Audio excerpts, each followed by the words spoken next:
Bonjour à toutes et à tous, j'espère que vous allez bien. Je suis heureuse de vous retrouver aujourd'hui dans RBK Media pour aborder le sujet du sport et avec aujourd'hui une interview exceptionnelle avec Jean-David Vogel, footballeur professionnel. Bonjour Jean-David. Bonjour. Merci d'avoir accepté cette interview aujourd'hui.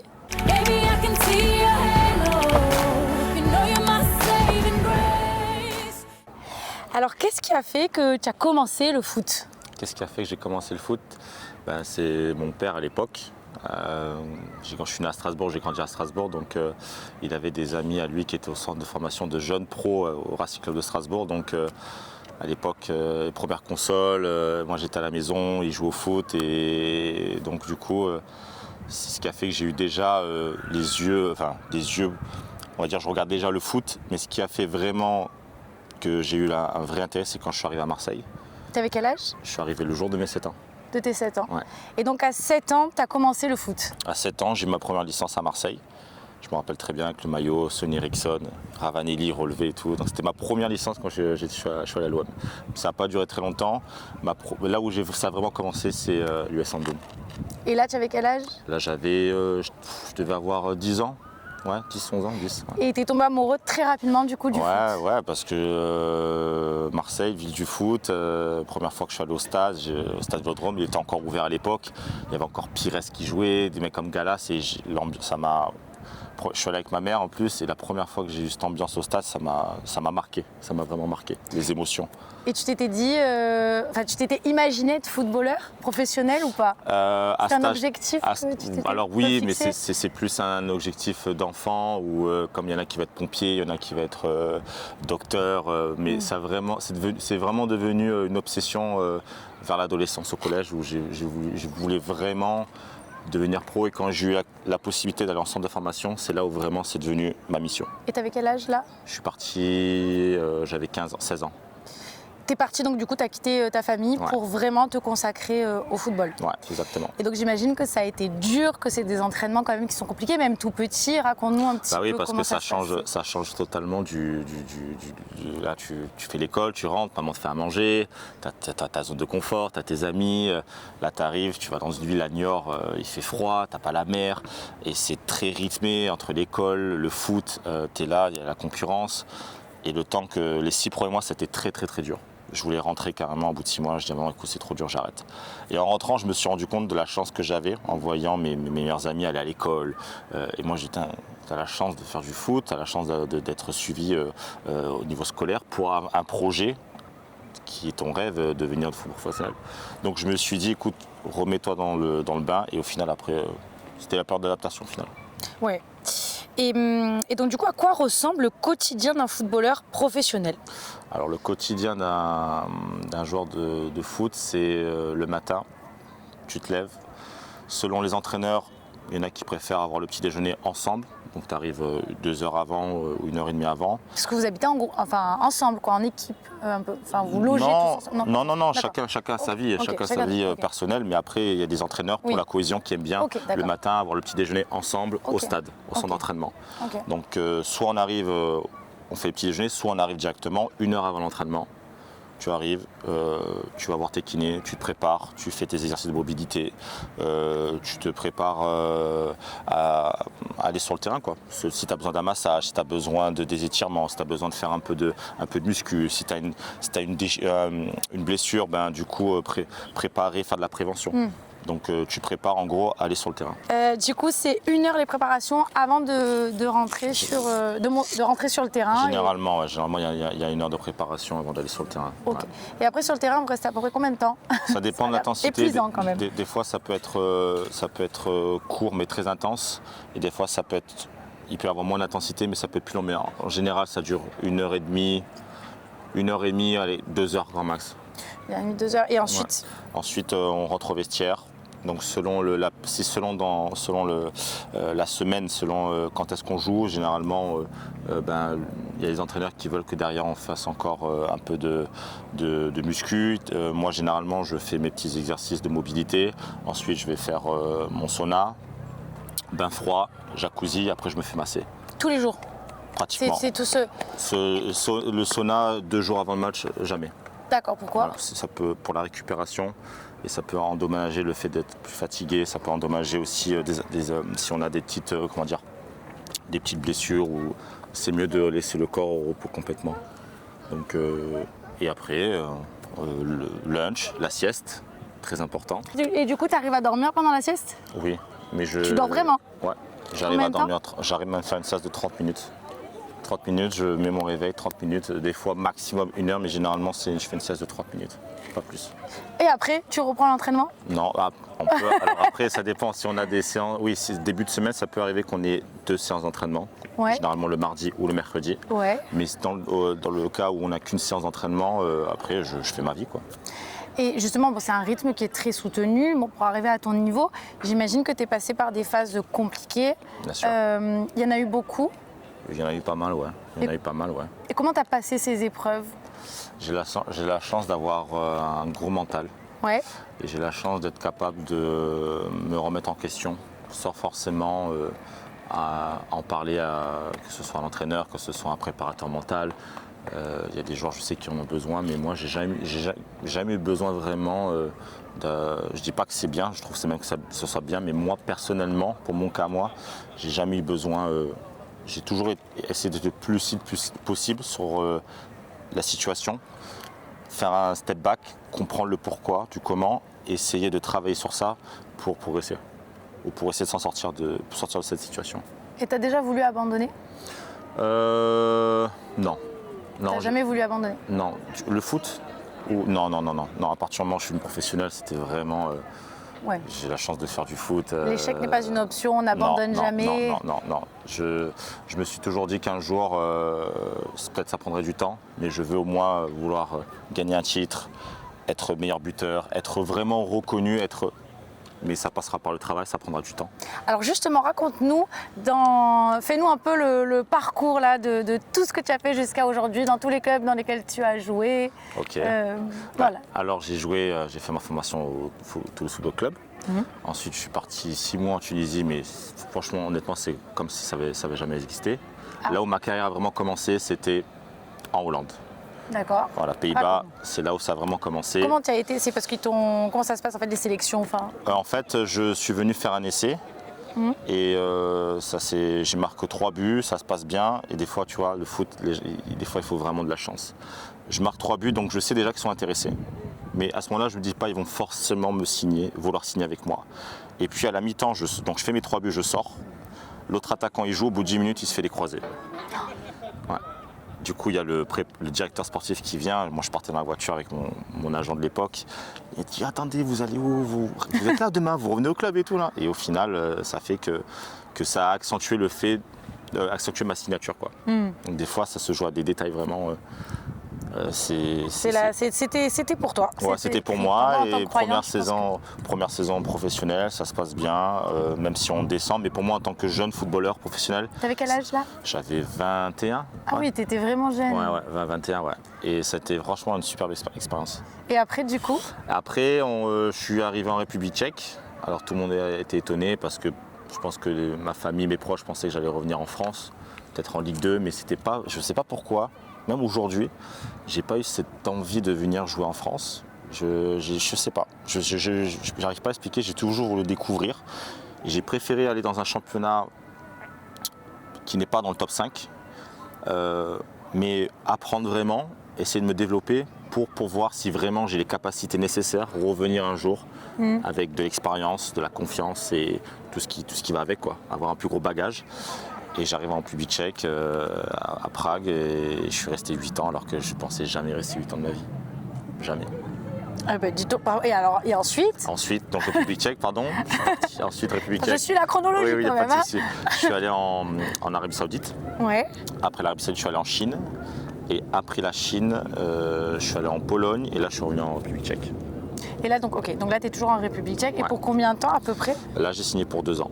Donc à chaque fois c'est des contrats sur une durée. Ça peut être 1 an, ça peut être même des fois 6 mois, ça peut être 3 ans. Une durée déterminée. Ouais. Et quelle a été l'épreuve la plus difficile de ta carrière? L'épreuve la plus difficile, il y en a eu 2. La première, c'était quand j'ai eu cette situation par rapport à ma couleur de peau raciste. en République tchèque justement. C'est pas vrai. Ouais, ça a été dur parce que c'est la première fois que je le prenais en pleine face. Le Covid, les supporters n'avaient pas accès au stade. C'était vraiment, je crois que c'était 5% de la capacité du stade.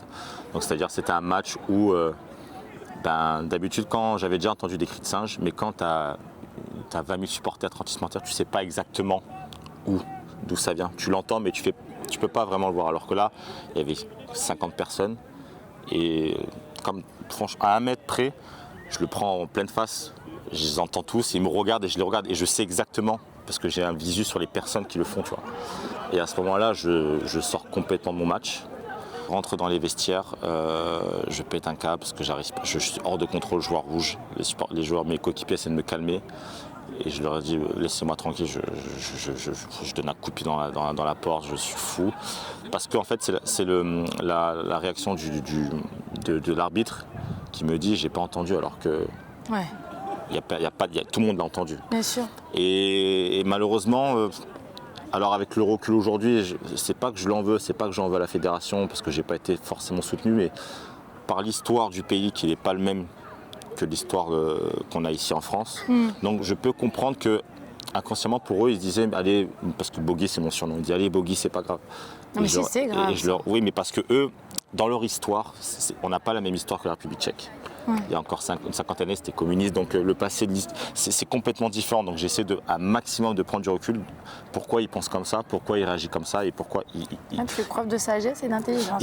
Ils pensaient que je savais que c'était grave, mais je voulais leur faire comprendre que vous ne pouvez pas comprendre ce que je ressens. Donc ne devez pas me dire c'est grave, parce que vous ne pouvez pas comprendre, je ne vous en veux pas. Mais laissez-moi le temps. Donc j'ai demandé au président et à l'entraîneur pendant 1 semaine, 4 jours, je ne voulais pas m'entraîner, je voulais voir personne, je voulais être tranquille. Prendre sur moi et après je suis revenu et j'ai travaillé sur moi et j'ai eu plus de soutien et après ça allait mieux. Et pourquoi c'était des critiques que tu avais déjà pu entendre Ouais, j'avais déjà. Oui. Ouais, après c'est malheureusement. Mais tu sais, je veux dire un truc, c'est que j'ai l'impression qu'ils sont même pas racistes parce qu'ils peuvent avoir un joueur de couleur dans leur équipe aussi, mais te faire les cris de singe à toi, alors qu'ils peuvent avoir 2, 3, 4 joueurs de la même couleur que moi. Tu vois ce que je veux dire? Donc des fois, il faut passer outre. Il faut une grande force de caractère. Ouais. D'un côté, encore une fois, on ne réussit pas pro si on n'a pas cette force de caractère. Comment tu gères du coup la pression mentale, la concurrence, les attentes? Enfin pardon, tu disais que tu avais eu 2 moments difficiles. Oui, tu as lui et l'autre. L'autre moment, c'était quand j'ai été mis, j'étais attaquant numéro 1 dans les tribunes, sans explication, sans rien, dans l'ignorance totale. Et ça a été dur mentalement parce que quand tu sais que tu es performant, que tu mérites de jouer, qu'on ne te donne pas d'explication, qu'est-ce que tu peux rien faire. Donc mentalement ça a été très dur, mais j'ai pas lâché, j'ai dû attendre 6 mois, voire 1 an avant de pouvoir que la chance s'offre à moi et je l'ai saisie et après c'était parti quoi. Alors justement, comment tu passes ces épreuves quand elles sont difficiles? Parce que comme tu viens de nous le raconter, tu en as vécu 2 importants, mais j'imagine qu'il y en a d'autres. On ne peut pas bien sûr. les redire. Mais comment tu fais pour les passer, ces épreuves? Comme j'ai dit, moi j'ai la chance, j'ai une capacité d'être capable de me remettre en question. Alors des fois, je ne dis pas que j'ai toujours réponse et je trouve toujours la bonne solution pour m'en sortir. Mais je suis assez lucide et je sais généralement sur certaines situations quelle est ma limite. Et qu'est-ce que je peux essayer de faire pour changer ce problème ou faire en sorte que ça aille mieux ou que je l'accepte mieux pour que ce soit dans ma vie privée, que ce soit dans ma vie professionnelle. Et généralement, c'était vraiment, je me ressens sur moi. Je fais pas de la méditation, mais je vais pas m'asseoir et rester comme ça à penser. Tu vois ce que je veux dire? Une petite démonstration, ouais, s'il te plaît. Mais je réfléchis énormément, je pense beaucoup à la situation. Et maintenant, il y a la situation A. Dans cette situation A, qu'est-ce qui fait que autour, j'essaie de prendre un maximum d'informations et d'avancer après derrière. Et donc, c'est quoi pour toi la résilience? Alors, pour moi, il y a beaucoup de choses à prendre en compte. C'est être capable d'accepter une situation, être capable de se remettre en question, c'est important, et être capable d'agir ou de réagir. Mais par exemple, tu vois, des fois c'est bien d'accepter, je te montre un exemple, par exemple, je peux être en confiance, je peux être marqué des buts, réussir des gestes techniques incroyables, Et pendant une période de la saison, j'ai un down où je manque de confiance. Ce geste, je le réussis, là, je ne le réussis pas. Il faut que tu sois capable d'accepter que ce geste-là, tu ne peux pas le réussir. Donc tu reviens sur des bases. Qu'est-ce qui a fait que jusqu'à présent, tu as réussi ce geste? Donc ça va être la visualisation, travail mental, être capable de faire des choses simples pour que la confiance revienne petit à petit. Et une fois que ça revient, une fois que j'ai réussi une fois, 2 fois, 3 fois, mais c'est important de l'accepter. Si tu ne l'acceptes pas, généralement tu restes frustré, tu engranges encore plus la frustration et tu as du mal à te sortir de cette situation, quoi. Et qu'est-ce que ça représente le foot pour toi? Bon, j'imagine que c'est ta vie, mais Ouais. un peu plus...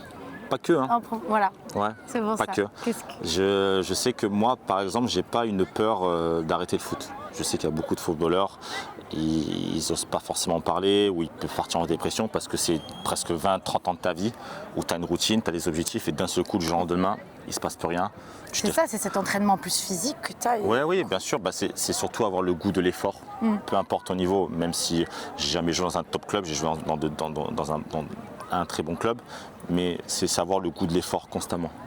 Être capable de répéter, être capable de comprendre, être capable des fois d'accepter l'injustice. Parce que des fois, tu sais que toi tu as raison, mais c'est l'entraîneur qui décide. Donc si tu veux jouer, il faut que... Donc franchement, c'est plein de choses comme ça qui font que des fois, je peux comprendre que les joueurs ils ont envie d'arrêter.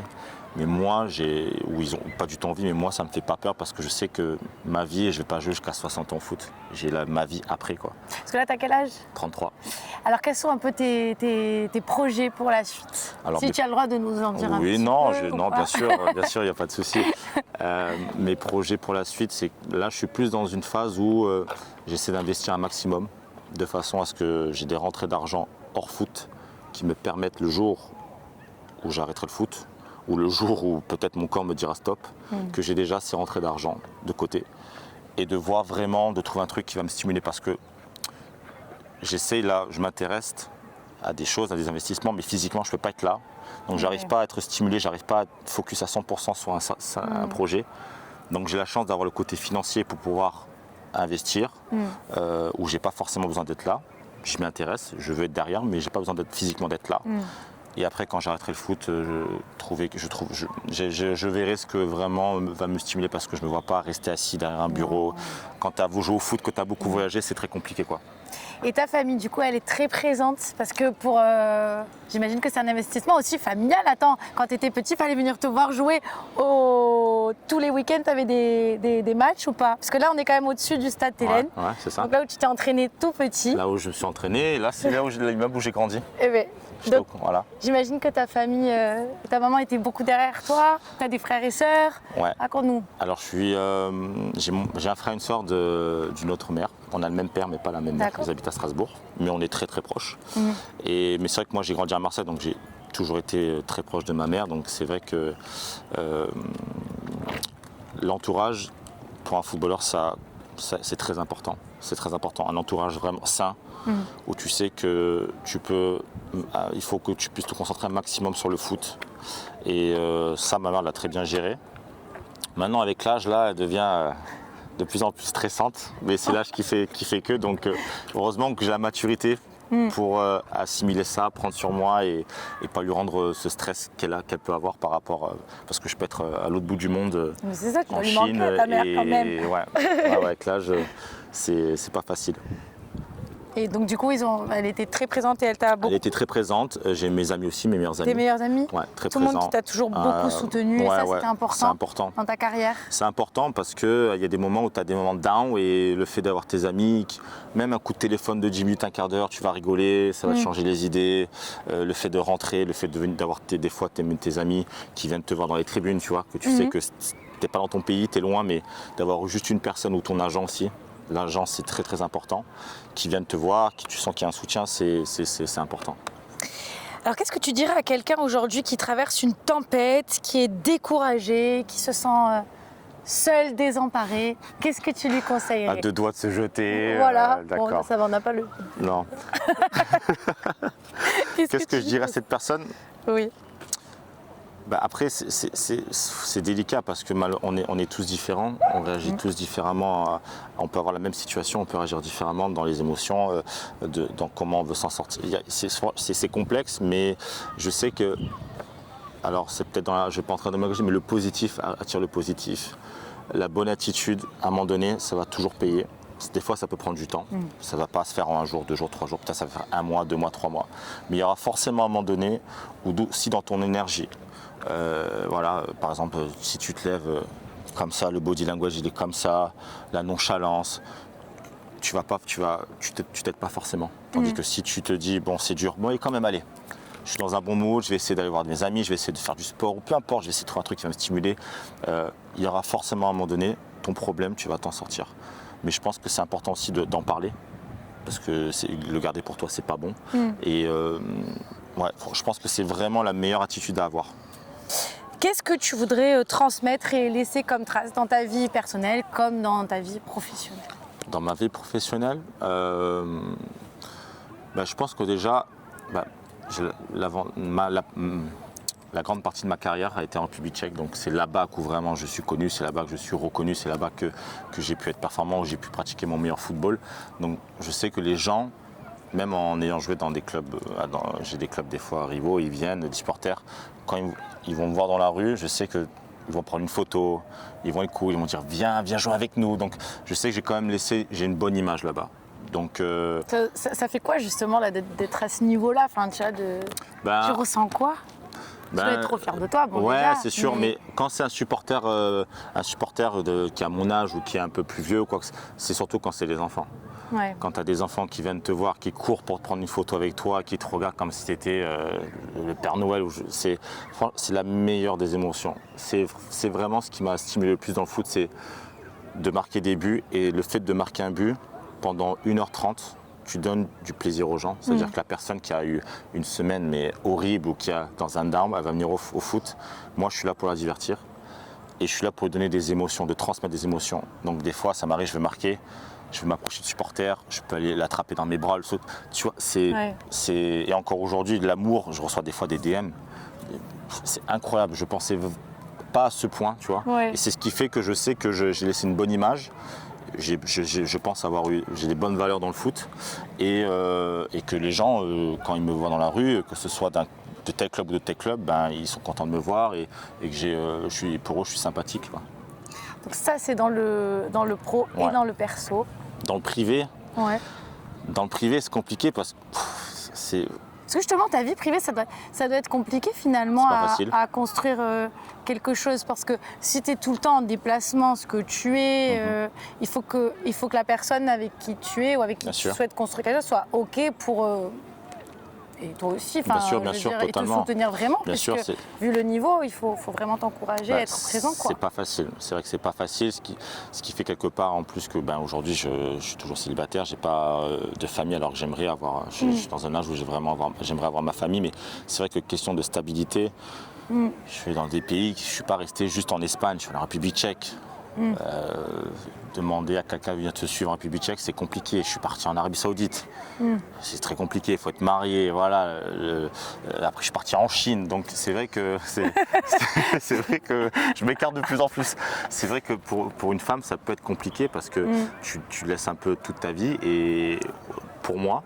Et il y a des moments où c'est pas facile parce que tu parles pas forcément la langue, pour peu que tu parles forcément bien anglais, tu vas être loin, tu sors de ta zone de confort, faut que tu t'adaptes. Des fois, je peux signer dans un club 3 ans et au bout de 6 mois, il faut déjà partir parce que c'est très intense. Donc, je peux comprendre que, et je veux pas infliger ça à une femme, je veux pas l'infliger. Donc, c'est pour ça que je suis plus dans un mood où je suis ouvert à une relation, mais je veux pas t'infliger ça parce que je sais ce que ça fait.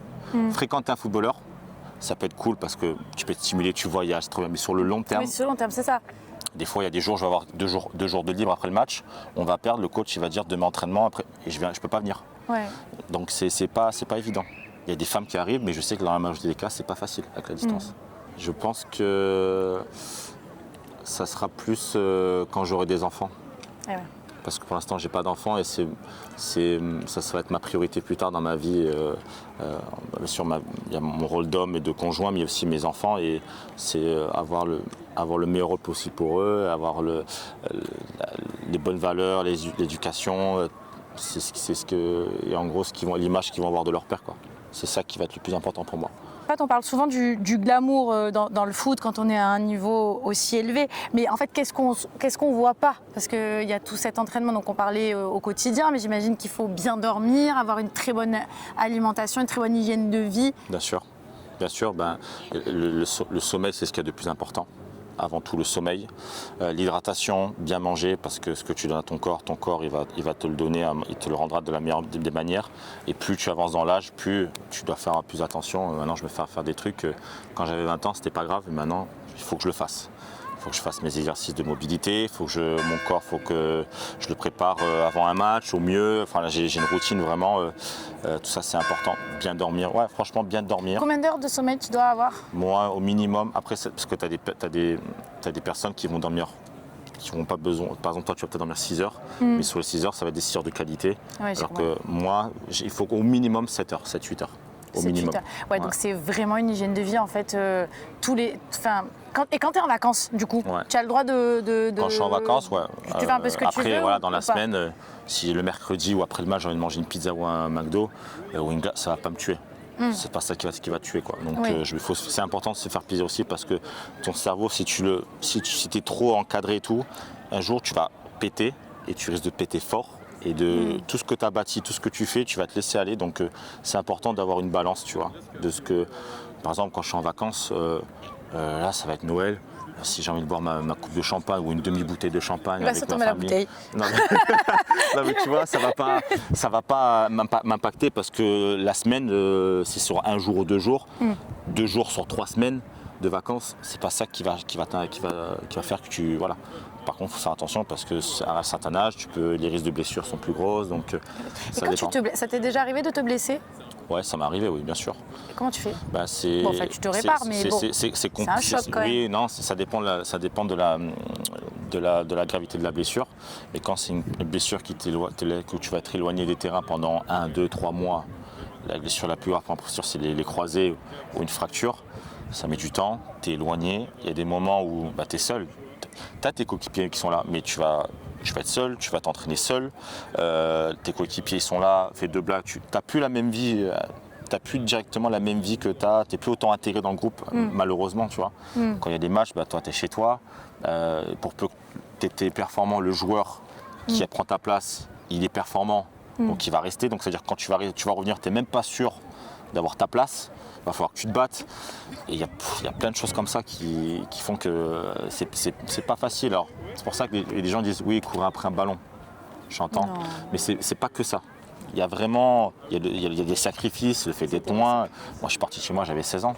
Alors, c'est un choix, certes, mais ça n'a pas toujours été facile. Non. Qu'est-ce que le sport t'a appris sur toi? Ça m'a appris plein de choses. Ça m'a appris à être.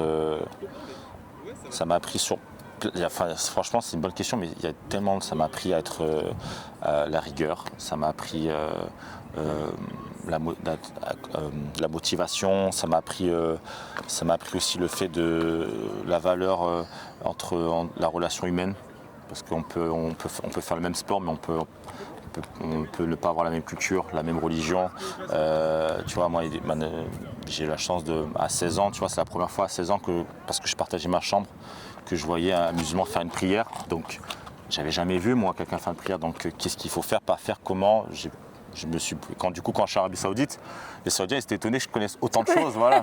Ils pensaient que j'étais limite musulman. Mais je dis non, c'est juste que je connais. Ouais. J'ai un de mes meilleurs amis qui est musulman aussi, donc ça m'a appris, ça m'a appris plein de choses de la vie. Le fait aussi mentalement, mes limites, quelles sont mes capacités en tant que Jean-David, c'est quoi ses capacités aujourd'hui mentales? Sa capacité mentale, ses faiblesses. Qu'est-ce que je suis capable de faire, qu'est-ce que je suis capable de ne pas faire, qu'est-ce que je dois faire en sorte, quelles situations va me mettre en contrainte et comment je vais réagir pour, tu vois, comme je dis, la résilience, pareil, franchement, ça t'apprend plein de choses. Ça t'apprend plein de choses Voilà, consciemment, j'ai une âme de leader dans ma vie, que ce soit dans ma vie privée, que ce soit dans ma vie avec les amis. J'aime bien organiser, j'aime bien. Bon, on fait ça, tac, tac, tac. C'est naturel. Je ne veux pas être chef, je ne veux pas montrer que je suis mieux que toi ou que je prétends connaître plus. Mais c'est mon instinct naturel parce que le foot a fait que tu te motives, tu motives les autres. Et c'est vrai que des fois, dans ma vie privée, tu vois, je peux être dur. Parce que je sais que je le fais, mais pour le bien de mes proches. C'est jamais pour abaisser ou pour blesser. Bien sûr. Je peux blesser. Et parce que tu es dur avec toi-même. Ouais. Donc, du coup, t'es dur avec toi. Je comprends. Très Exactement. bien. Si tu devais résumer ton parcours en une phrase, ce serait laquelle? En une phrase. Mais après, tu peux faire en un mot si tu te sens. En un mot, je pense que c'est plus facile. Ok. Franchement, je veux dire résilience. Résilience. Ouais. C'est le cœur de RB Camélia. Tu T'es en vois, plein dedans. tu vois, bam, ça match. T'es en plein dedans. Écoute, merci beaucoup Jean-David pour cette interview. Merci à toi. Franchement, c'était hyper intéressant. Bah, je suis content, alors. Et je te souhaite vraiment plein de belles choses. Bah, ça me fait plaisir. Merci, c'est gentil. Merci beaucoup.